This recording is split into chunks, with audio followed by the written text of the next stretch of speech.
It's fall. Fall means Thanksgiving. Thanksgiving means turkey. Turkey means disappointment and dryness. And your family member is hoping that you don't notice that they take a sip of soda every time they bite into their turkey breast. We're going to fix that today. Because there's more than one way to make a turkey. In fact, there's a much better way to make a turkey. And that's where we're going to start in our Thanksgiving video. So here's our bird. All right, we're going to take this out. A little thermometer, because we're not going to need that. We pulled the innards and the neck out. We're going to save that for later. And what we're going to do is disassemble this bird into its individual pieces before we cook it. We're going to take everything off. So I'm just going to cut this up like I would a chicken. I'm going to do it all in one shot with not much commentary. I'll like commentary in post if I feel like I need to. If you've never seen a bird taken apart, but it's done. Taking apart a turkey is just the same as taking apart a chicken. I like to start with the breast.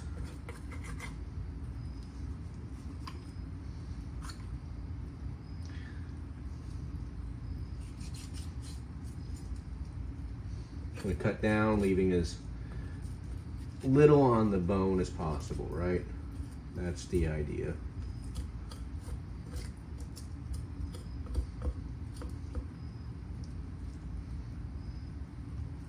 And there goes your breast. Make this incision in between the breast and the thigh, cut that skin away.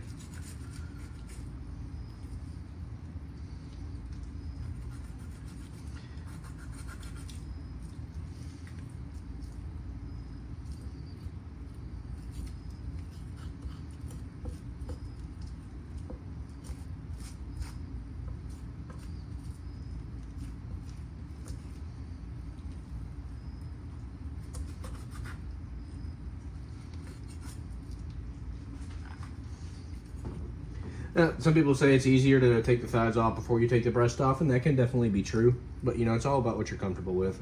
I don't mind taking the breast off first. If you feel like those thighs are going to be in your way, or even if those wings are going to be in your way, take those off first.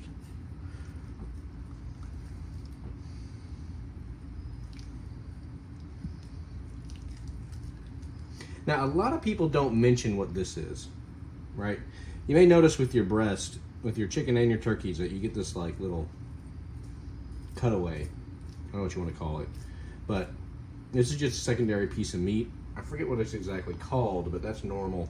I remember the first few times I started taking chickens apart, I thought I was doing something wrong because I'm used to a chicken breast seeing, you know, the one breast piece, and I never could figure out what this was. But no, that's supposed to be there.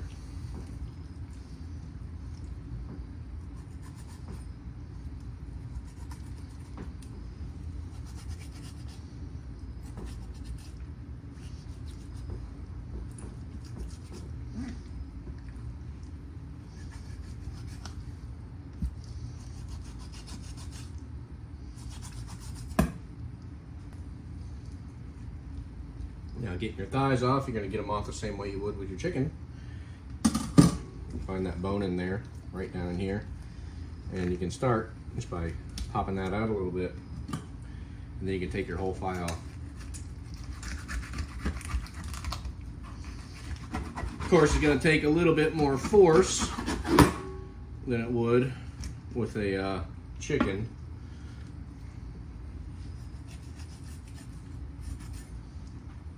You got your leg.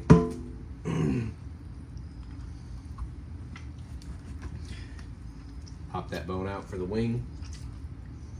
Get your thumb in there. Find that where it connects.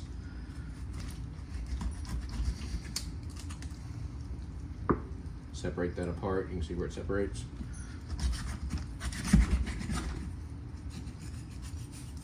You got your wing off.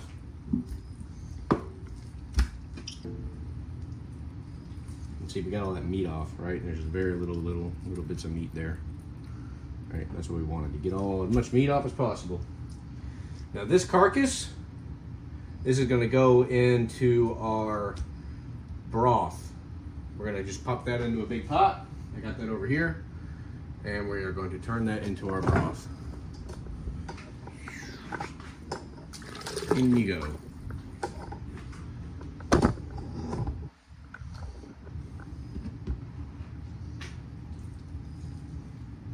Now our legs and our thighs, we'll separate this out the same way we would with chicken. You know, for when you're getting started, you can just feel in here, right? You can feel across, you feel where the connection is to the leg. Make a little cut. See, feel that cut, you can make that little cut in there, and then you can see it. You can see where you want to cut out right there, right? See that little joint in there? You can get your thumb in there and feel that. That's where you want to attack.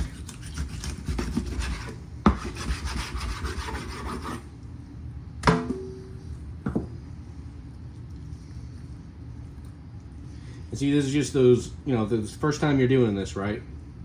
It's those beginner steps. You know, get your thumb in there, feel in where they connect, and then so you can see it, just make a little cut. Then you can be able to see the joint, right? You know it's there, you know you're cutting in the right spot. Then you can just go after it.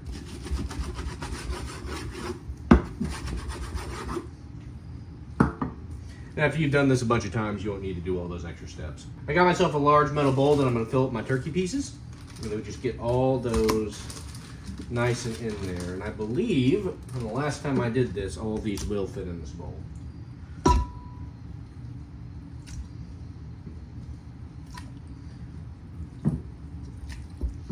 Yep. Now, I'm going to fill this with water.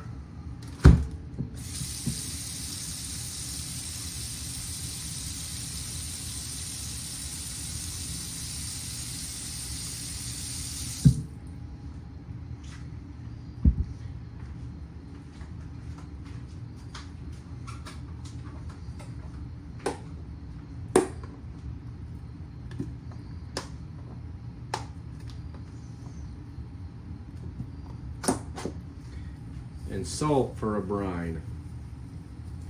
So we're going to salt these for up to 2 days.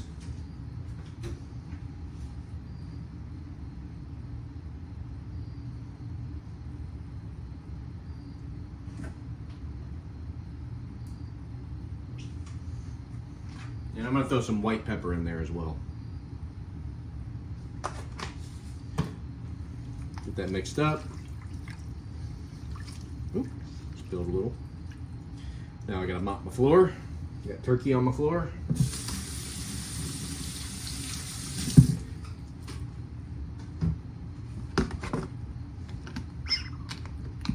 And get that in the fridge.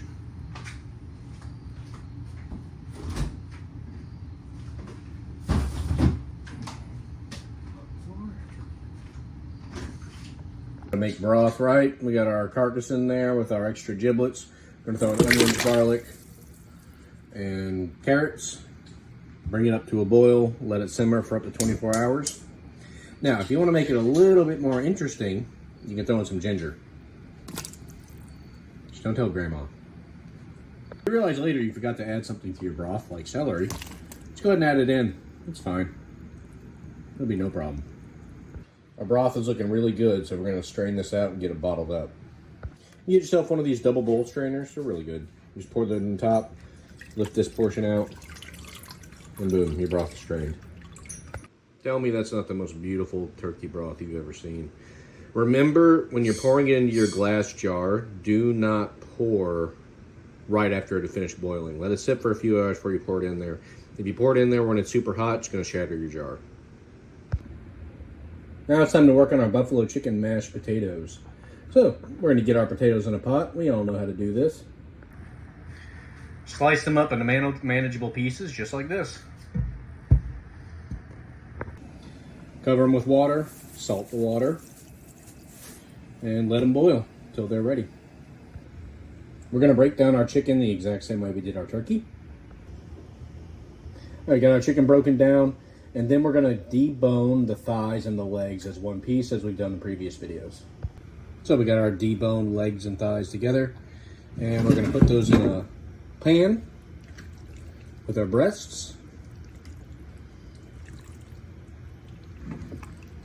Make sure there's enough room for everybody. Medium-sized pan should be just enough room for everyone. And that's ready for the oven. All right, so we got our turkey out onto a tray, right? Now, We're gonna get these seasoned up. They're out of their brine. We're gonna season them up with whatever you like. I'm just using Goya because I love it. But with this method, you can season every part of the turkey. And I know you say it might be a little salty with that brine, but it won't be. The brine's really gonna make it nice and juicy. But you can season every part of that turkey meat, like you normally would not be able to do.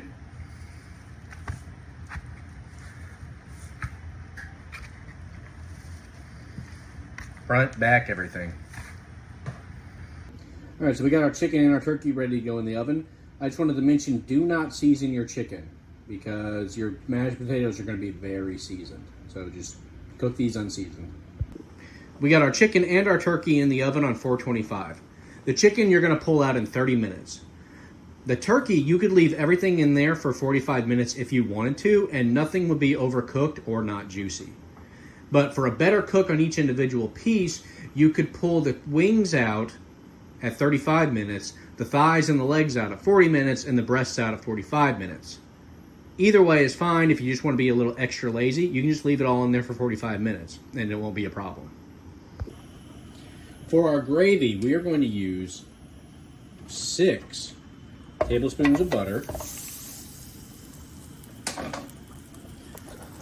8 tablespoons of flour, and 2 tablespoons of the fat that collected at the top of our turkey gravy.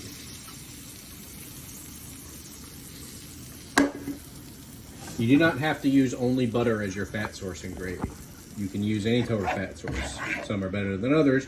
You could use olive oil if you want to. It wouldn't be as good. Then we're going to mix that all up until it looks like this. Now we're going to add in 4 cups of our turkey broth.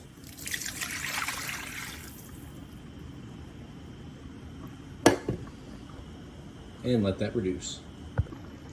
Now you may be saying to yourself, Michael, there's chunks of flour in my gravy. As your gravy heats up and simmers out, those chunks will break down as you stir it and diffuse into the gravy, and those will go away.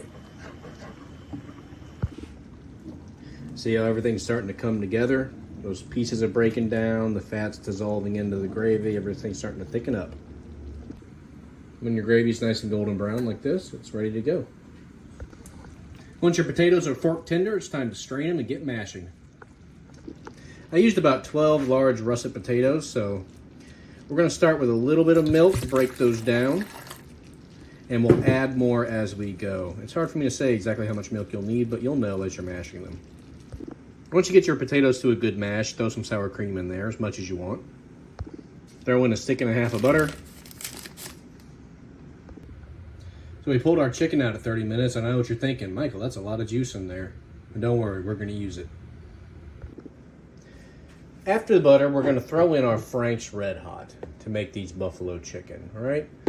Now, for the 10 to 12 large potatoes that we used, this is a large bottle of Frank's Red Hot. For a medium amount of spice, we're going to put in half the bottle. If you want a large amount of spice, you're going to put in the whole bottle. I forgot to mention when adding the milk to the mashed potatoes, you need to add the amount of milk considering that you're also going to be adding in Frank's Red Hot and juice from a chicken. So you're going to undercut your milk a significant amount. After your chicken is rested a bit, it's time to get it chopped up. As you can see, we have no undercooked chicken here. And we got our chicken all chopped up. Skin, thighs, legs, breasts, all of it together. And that's going right into our mashed potatoes. 45 minutes, our turkey comes out and it's nice and golden on top. Let it rest for about 15 minutes. And there we have our buffalo chicken mashed potatoes. Don't add any seasoning to this until it's all the way done. It's kind of hard to judge how much salt you're going to need, how much after you've added in the hot sauce, because there's a lot of salt in that. So give it a taste here at the end, and throw in your onion powder, your garlic powder, additional salt, your Goya, more Red Hot if you need it, and go from there. 15 minutes later, and our turkey breast is cooked to perfection. And look how juicy that is. Are you used to your turkey breast being that juicy on Thanksgiving? I bet not, right? I bet you're not. Macaroni and cheese. Get your macaroni into a pot, cover it with water, get some salt into that water, turn it on high, and boil it out. A simple cheese sauce is really easy to make. All you need to do is get some milk in a pan. You're going to heat up that milk and melt cheese into it until it's the right consistency of cheesiness. I'll show you. I have about 4 cups of milk, and I'm going to start by melting half a pound of cheddar, shredded cheddar into that. Once that starts melting out, we're going to throw in half a pound of mozzarella. So then you're going to get this seasoned up. I'm going to use rosemary, thyme, and adobo. We get our cheese sauce into our cooked macaroni.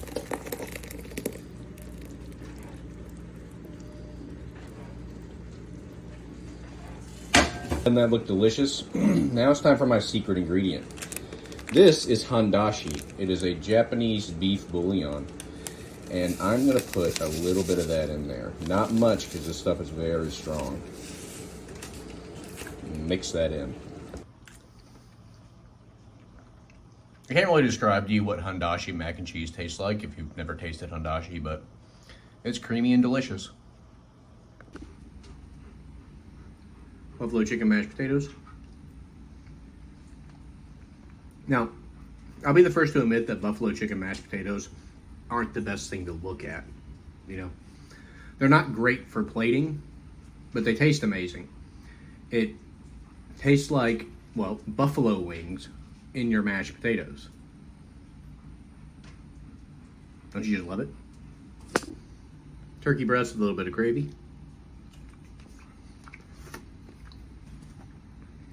So of course it's juicy, so much more juicy than I'm used to having. The brining has given you that salty flavor all the way through the meat. And since we could season all the way around the breast, we're just not hurting for seasoning anywhere. It's great.